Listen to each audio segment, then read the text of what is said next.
আমানু, হে বিশ্বাসী বান্দা বান্দিরা, ইত্তাকুল্লাহা হাক্কা তুকাতি, তোমরা আমি আল্লাহকে ভয় করার মতো ভয় করো। ওয়ালা তামুতুন্না ইল্লা ওয়া আনতুম মুসলিমুন, মরতে যদি হয় পরিপূর্ণ মুসলমান না হয়ে মৃত্যুবরণ করো না। এই আয়াত আপনারা একাধিকবার শুনেছেন, আমি একটু ব্যাখ্যায় যাব। একটা হলো অ্যারাবিক টু বাংলা ট্রান্সলেট, শব্দ অর্থ করা, তরজমা করা, একটা হলো তাফসীর করা। একটু বিস্তারিত খুলে বোঝানো দরকার আছে না নেই? ধৈর্য আছে তো? ধৈর্য আছে তো? মানুষের তো এখন ধৈর্য কম। কোরআনের মজলিস থেকে অনেকে উঠে যেতে মন চায়, শয়তানও চায় উঠে যাক, কিন্তু আল্লাহ যখন মনে করবেন রাত জাগাবো, রাত 2টোর সময় ঘর থেকে বের করে হসপিটালে বেডে শুইয়ে দেয়, পারেন আল্লাহ? সে নিজেও বের হয় আর বাড়ির পরিবারের মানুষকেও বের করে নিয়ে যায়, যায় কি যায় না? এই মুহূর্তে আপনারা হয়তো মনে করছেন আমরাই কষ্ট করে রাত জেগে বসে আছি। আমরা কি শুধু এখানে রাত জেগে কষ্ট করে ঠান্ডায় বসে আছি, না হসপিটালের চাতওয়ালে কিছু মানুষ আছে? আছে না? কাছের মানুষ যখন ভর্তি থাকে হসপিটালে অসুস্থ হয়ে, তারা কি বাড়ি ফেলে বাড়ি আসে? বাড়ি আসে না। আল্লাহ তাদের ভালো রেখেছেন না আমাদের ভালো রেখেছেন? আমাদেরকে ভালো রেখেছেন। এই জন্য আমরা যখন কোরআনের মজলিসে বসবো, কোরআন বোঝার মানসিকতা নিয়ে বসবো এবং আমলের নিয়ত রাখি। আল্লাহ পাক যতটুকু আমল করার তৌফিক দান করেন, যতটুকু শুনবো বুঝবো, আল্লাহ যেন আমল করার তৌফিক দান করেন, বলেন আল্লাহুম্মা আমিন। চলুন ছোট ছোট করে দুটো একটা ব্যাখ্যা দেই। আমি সূরা আলে ইমরানের 102 নম্বর আয়াত তেলাওয়াত করেছি, ছোট ছোট কাটা কাটা 3টে বাক্য। এই 3টে বাক্যের ব্যাখ্যা দেব এবং এর মাধ্যম থেকে আলোচনার একটা বিষয়বস্তু খুঁজে নেব ইনশাআল্লাহ। তো প্রথম বাক্য আল্লাহ বলছেন, ইয়া আইয়ুহাল্লাযীনা আমানু, যারা মুমিন, যারা মুসলমান, যারা ঈমানদার, যারা বিশ্বাসী, আল্লাহ তাদেরকে বলছেন, কি বলছেন? ইত্তাকুল্লাহা হাক্কা তুকাতি, তোমরা আমি আল্লাহকে ভয় করার মতো ভয় করো। একটা ভয় করা আর করার মতো করা, দুটোর মধ্যে অনেকটাই পার্থক্য। কেন আল্লাহ ভয় করার মতো ভয় করতে বলেছেন একটু ক্লিয়ার করে দেই। আজকে আমরা মানুষ কখনো কখনো আমরা শারীরিকভাবে অসুস্থ হই কি হই না? হয় না? হঠাৎ মাথার যন্ত্রণা হয়, জ্বর হয়, পাতলা পায়খানা হয়, বা পেটের মধ্যে অত্যন্ত জ্বালা যন্ত্রণা বা কঠিন কোনো জটিল রোগ হলে আমরা কি চুপ করে বসে থাকি, না চিকিৎসার জন্য ব্যতিব্যস্ত লাগাই? এই চিকিৎসা কেন করি? ডক্টরের কাছে কেন যাই? পয়সা খরচা কেন করি? সুস্থ হওয়ার জন্য। কি হওয়ার জন্য? সবাই একটু রেসপন্স দেন। সুস্থ হওয়ার জন্য। একটা মানুষ যদি 1 সপ্তাহ মাথার যন্ত্রণা না কমে, পেটের মধ্যে জ্বালা যন্ত্রণা না কমে, ওই মানুষটা কি করে? কতবার মনে করে যে আমাকে ভালো হওয়া দরকার, কখন ভালো হব? এই জন্য ডক্টরের কাছে যাই। ঔষধ খেতে হয়, ঔষধটা ওসিলা। ডক্টরের কাছে যাওয়া জায়েজ আছে, ঔষধ খেতে পারেন, কিন্তু ঔষধ খেলেও ভালো করার মালিক কে? আল্লাহ। বড় বড় ডক্টররা তারাও বলেন আমরা আমাদের মতো চেষ্টা করছি, আপনি আপনার সৃষ্টিকর্তাকে ডাকেন, বলে কি বলে না? এটা আমরা ঈমানদার বিশ্বাস করি। ঔষধের পার্সোনাল কোনো ক্ষমতা নেই, যেটা আছে সেটা আল্লাহ দেওয়া নিয়ামতের ক্ষমতা। যেটা দিয়ে ঔষধ আবিষ্কার করা হচ্ছে সেটাও আল্লাহ পাকের নিয়ামত। দুনিয়া থেকে যেটা সংগ্রহ করা হচ্ছে সেটাও আল্লাহ পাকের নিয়ামত থেকে কিঞ্চিত কিঞ্চিত নিয়ে আজকে চিকিৎসা বিজ্ঞান সেটাকে আবিষ্কার করছে। তারপরেও এমন কিছু কঠিন আর জটিল রোগ আছে যে রোগগুলো ডক্টর ঔষধ দিয়ে সারাতে পারে না। আজ যদি সব রোগের ঔষধ চিকিৎসা বিজ্ঞান আবিষ্কার করতে, এক শ্রেণীর মানুষ মনে করতো যে রোগটা ঔষধেই ভালো হয়, কিন্তু আল্লাহ যে ভালো করার মালিক। মাঝে মাঝে আল্লাহ পৃথিবীর মানুষকে নিদর্শন বোঝাতে চায়, তোমরা কত বড় জ্ঞানী, তোমরা কত বড় বৈজ্ঞানিক, এই রোগটা তোমরা ঔষধ দিয়ে সারাও। এই জন্য যুগ যুগ ধরে যত চিকিৎসা বিজ্ঞান উন্নত হচ্ছে, আজকে দেখছেন তত কঠিন কঠিন জটিল জটিল রোগ আমাদের সম্মুখে আসছে কি আসে না? আসছে না? সম্মানিত ভাইরা, তাহলে আমরা যখন অসুস্থ হই, আমাদের চিকিৎসার জন্য ছুটোছুটি করি, পয়সা না থাকলে ধার করি, ধার না পেলে আমরা মানুষের কাছে সাহায্য চেয়ে চিকিৎসা করি। এই চিকিৎসার জন্য ব্যতিব্যস্ত হই কি হই না?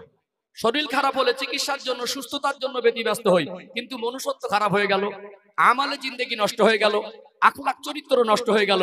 এর জন্য ভালো হওয়ার কোনো ব্যতিব্যস্ততা মানুষের মধ্যে নেই। দিনে আল্লাহ 5 বার ডাকছেন হাইয়া আলাস সালাহ, আল্লাহ এক সপ্তাহে 35 বার ডেকেছেন হাইয়া আলাল ফালাহ, আল্লাহ এক মাসে 150 বার গুনাহগারকে ডাকছেন। একটা মাস তার জীবন থেকে অতিবাহিত হলো, কারো জীবন থেকে একটা বছর অতিবাহিত হলো, ওই মানুষটা এখনো পর্যন্ত নিজেকে নামাজি হিসাবে তৈরি করতে পারলো না। ওই 1 বছর যদি অসুস্থ থাকতো, 1 মাস যদি মাথার যন্ত্রণা করতো না কমতো, তখন কতবার মনে করতো আমার ভালো হওয়া দরকার, কিন্তু বেনামাজি থেকে নামাজি হওয়া দরকার, এইটা তার ভিতরে আর খুঁজে পাওয়া যায় না। মদ খাচ্ছে তো খেয়েই যাচ্ছে, সুদ খাচ্ছে তো খেয়েই যাচ্ছে, ঘুষ খাচ্ছে তো খেয়েই যাচ্ছে, জুলুম অত্যাচার করছে তো করেই যাচ্ছে, একটা মা বেপর্দা চলছে তো চলেই যাচ্ছে।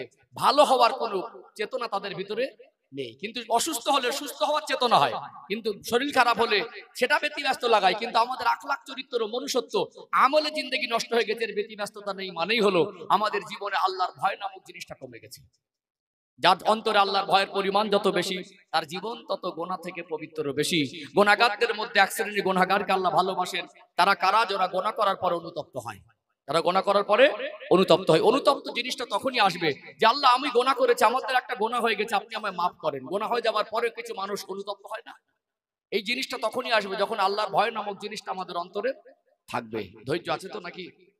এখন আমি বলছিলাম না, মানুষ শুনে অভ্যস্ত হয়েছে, বুঝে অভ্যস্ত হয়নি। যতই ভালো করে কোরআন হাদিসে বোঝাবেন, সুর টান না শুরু করলে বলে ওয়াজ শুরু হয়নি। সুর টানটা যে সৌন্দর্য, আমি সুর টান দিয়ে কথা বলি, আজকে বলবো, কারণ এই এত টাকা খরচা করে কি পেলাম, এই জন্য আমি একটা প্ল্যাটফর্ম তৈরি করে নিচ্ছি। ঘর করতে গেলে ভিত লাগে কি লাগে না? ভিত মজবুত হলে ওয়াজ বোঝাতে সুবিধা হবে ইনশাআল্লাহ। এই জন্য একটু ধৈর্য ধারণ করে আমি সুর টানে আসবো ইনশাআল্লাহ। একটু বুঝিয়ে নেই, চলুন আরেকটু উদাহরণ দিই আপনাদেরকে। আজকে আমরা মুসলমান, আমাদের ভিতরে এক শ্রেণীর মানুষ আছেন মোমেন এবং আল্লাহওয়ালা, আছেন না নেই? আমরা হাক্কানি আল্লাহওয়ালাদের ভালোবাসি, সম্মান করি, আজও করছি, পরেও করব। এবং যারা মুমিন বা আল্লাহওয়ালা, তাদের জীবনের থেকে আমাদের জীবনে গুনার পরিমাণ বেশি না কম? গুনার পরিমাণ বেশি, তাদের জীবনে গুনার পরিমাণ কম।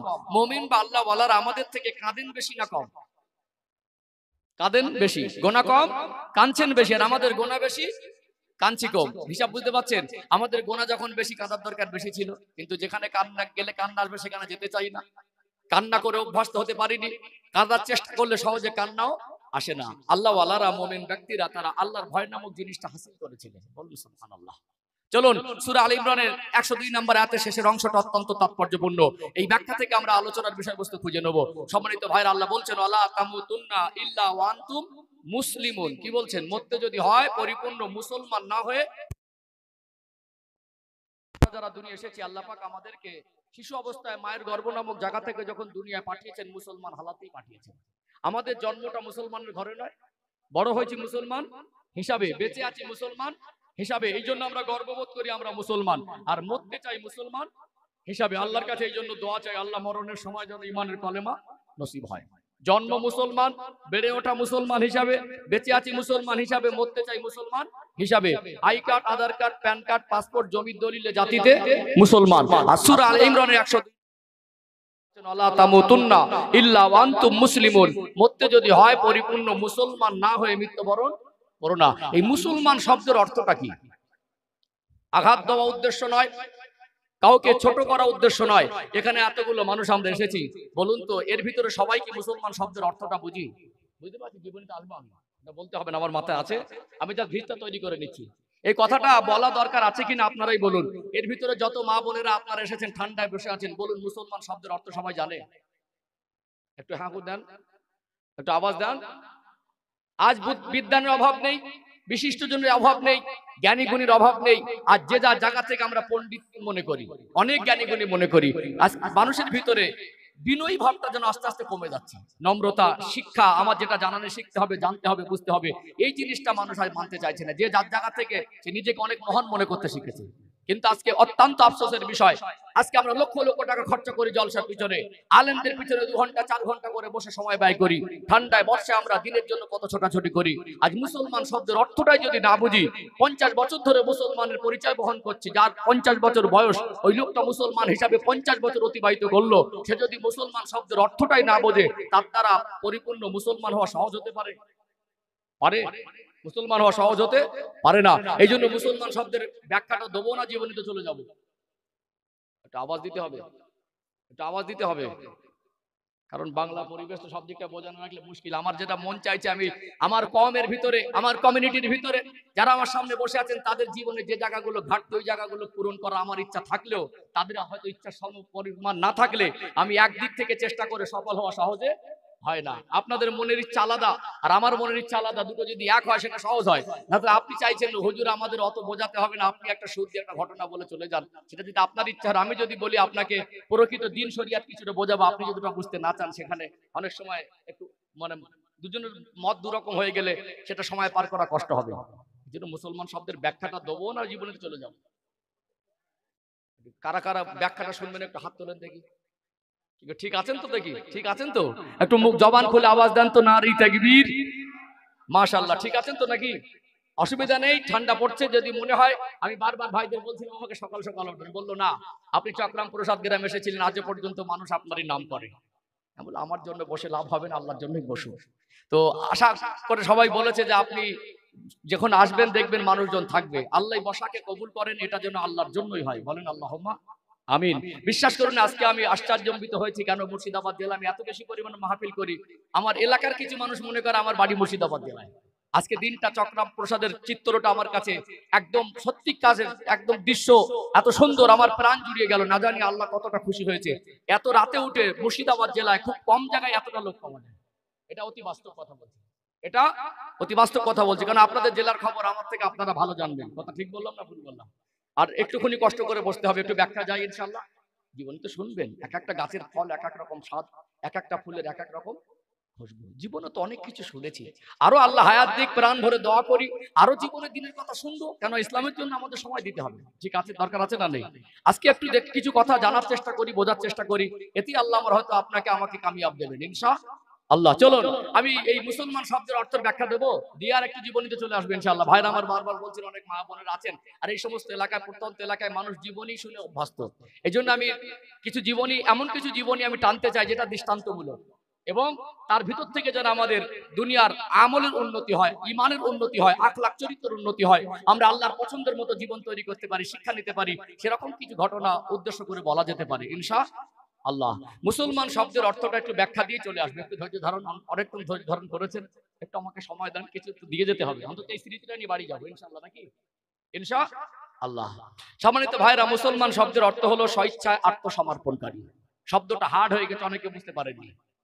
আমরা যে কালেমা পড়েছি লা ইলাহা ইল্লাল্লাহ, আল্লাহ পাক ছাড়া কোনো উপাস্য নাই, আল্লাহকে রব বলে, সৃষ্টিকর্তা বলে মেনেছি, মনে আমি নিজেকে আল্লাহর কাছে আত্মসমর্পণ করেছি। আমি আমার ব্যক্তিগত মতে আর চলতে পারবো না, যা ইচ্ছা তাই করতে পারবো না, যা ইচ্ছা তাই খেতে পারবো না, যা ইচ্ছা তাই বলতে পারবো না। আল্লাহর ইচ্ছার বিরুদ্ধে আমি যাব না, আল্লাহ যেটা বলেছেন সেই কথাই মানবো, আল্লাহ যেটা নিষেধ করেছেন সেটা বর্জন করবো। আল্লাহ এবং রসুলের কথা মতো চলা, মুহাম্মাদুর রাসূলুল্লাহ সাল্লাল্লাহু আলাইহি সাল্লাম, আমি শ্রেষ্ঠ নবীর উম্মত হয়েছি, অর্থাৎ আমার মাথার চুলের থেকে পায়ের তলা পর্যন্ত ছাটকাট লেবাস, পোশাক, চিন্তা চেতনা, খাওয়া ঘুম, টোটাল জীবনটা আমার রসুলের আদর্শে আদর্শিত হব।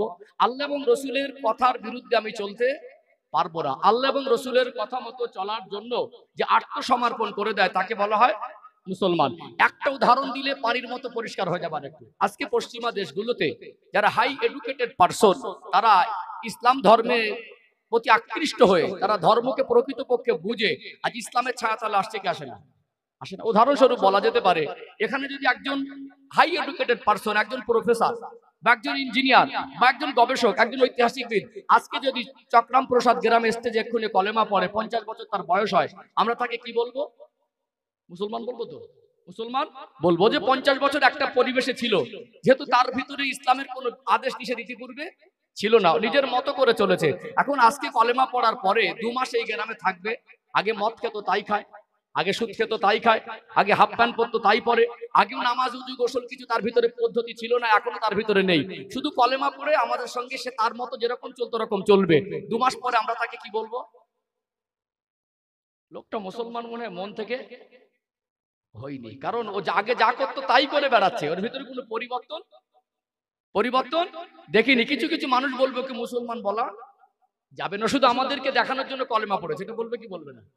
আজকে উদাহরণস্বরূপ এটা বোঝাচ্ছি, এখানে আমরা বহু মানুষ এমন আছি, আমরা 50 বছর ধরে মুসলমানের পরিচয় বহন করছি, আমাদের কর্ম, আমাদের কথা, আমাদের চালচলন, আমাদের লেবাস পোশাক, আমাদের একটা সপ্তাহ জীবন এরকম অতিবাহিত হয়, এক সপ্তাহের ভিতরে আল্লাহ এবং রসুলের আদেশ নিষেধ শতকরা 80টা মানে না, 90টা মানে না। কথা কি বুঝতে পারছেন? তাহলে আমরা কি পরিপূর্ণ মুসলমান হতে পেরেছি? আমরা কলেমা পড়েছি, মুসলমানের দাবি করছি। একটা কথা আছে, কিছু মানুষ গোদা বাংলায় বলে, মানে মুখের জোর আছে, কিন্তু আমাদের কর্মজীবনে ইসলামের আলো বাস্তবায়ন করতে হবে, আল্লাহ এবং রসুলের কাছে আত্মসমর্পণ করে দিতে হবে। আজকে আলোচনার বিষয়বস্তু আমি ঠিক করছিলাম যে আমরা কোনটা হারাম কোনটা হালাল, কোনটা নেকি কোনটা গুনাহ, কোনটা করণীয় কোনটা বর্জনীয়, কোন কাজ করলে জান্নাতে যাওয়া যাবে, কোন কাজ করলে জাহান্নামে যেতে হবে, এটা আমরা সবাই জানি কি জানি না? সবাই জানি, কিন্তু আমরা কাজের ক্ষেত্রে পিছিয়ে পড়েছি। এই আমল কেন করে না, করবে কিভাবে, সেই দিকে মানুষকে উদ্বুদ্ধ করতে হবে। আল্লাহ তৌফিক দান করেন, বলেন আল্লাহুম্মা আমিন।